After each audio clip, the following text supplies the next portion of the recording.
कहते हैं बलख में कहत पड़ गया, लोग हिजरत करके समरकंद आ गए। एक सज्जदों का खानदान भी आया, एक ऐसी खातून भी आई जिसके साथ 3 बेटियां थी, बेटा भी कोई नहीं, खामन फौत हो गया। मस्जिद के साथ मेहमान खाने बने होते, वहाँ उसने बच्चों को ठहराया और निकली समरकंद में कि कोई आदमी मिल जाए। तो वो सेठ साहब, चौधरी साहब कहने लगे, मुझे कैसे पता चलेगा तू सैयद है, मुझे बताओ। किसी को चौक में खड़ा करके कहा जाए, बताओ तू कौन होता है, उस शख्स का क्या अशर होता है, क्या हाल होता है, कहा कैसे पता चलेगा। तो सैयदजादी ने अपना पल्लू खोला और अपने आंसू दोनों आंखों से साफ किए। तो कहने लगी, अल्लाह तेरा भला करे, मैं साबित नहीं कर सकती कि मैं हुजूर का खानदान, मेरे पास कोई दलील नहीं, मैं नहीं बता सकती। चल ठीक है, चली गई। किसी ने बताया कि यहाँ एक यहूदी भी रहता है, वो बड़ा सखी है, या आतिश परस्त है, या पारसी है, काफिर गैर, सखी बड़ा है। उसके पास गई, बैठी रही, लोग बैठे थे। जब चले गए तो करीब गई, कहने लगी, मजबूर हूँ, परेशान हूँ, गरीब नहीं हूँ। कहने लगा, बीबी तुझे कभी देखा नहीं, समरकंद कितनी आबादी नहीं, मैं सारे शहर, तू कौन है। तो कहने लगी, तारफ ना ही पूछे तो अच्छा है। उसने कहा, चलो अगर पता चल जाए तो। कहने लगी, मैं मुसलमानों के नबी की औलाद, मुसलमानों। उसने कहा, पैगम्बर खुदा की औलाद। उठ के खड़ा हो गया, बीबी को साथ लिया, घर गया। कहने लगा, जो साफ सुथरा कमरा है ना, उसे फिर धो डालो, एक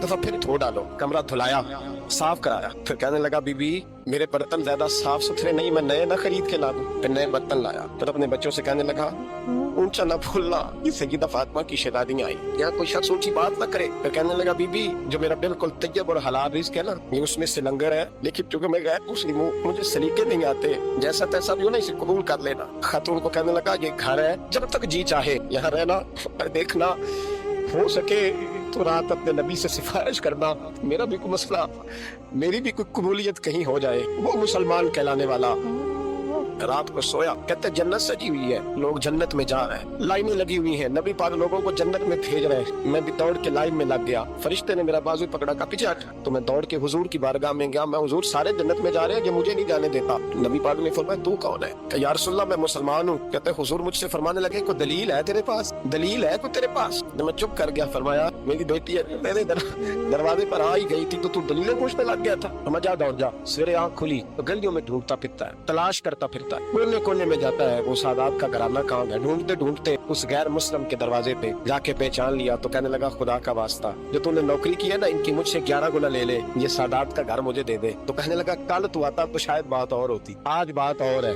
उसने कहा, मेहरबानी कर, कल नहीं, कल तू आती तो मामला और था, आज और है, रंग बदल गया है, हालात तब्दील हो गए हैं, अब तू देख क्या है। कहने लगा, नहीं मेहरबानी कर, दे दे, तू गैर मुस्लिम है, तेरा क्या ताल्लुक। कहने लगा, चुप कर, गैर मुस्लिम में कल तक था, कल से सज्जदों से प्यार किया है तो मेरे हालात समझ गए हैं। वो जो नजारे तूने रात ख्वाब में देखे हैं, मैंने जाग की आंखों से देखे हैं, मैंने जाग की आंखों से। और तूने किसी मुफ्ती पीर आलम के हाथ पे कलमा पढ़ा है, मैंने रात मोहम्मद अरबी के हाथ पे कलमा पढ़ा है।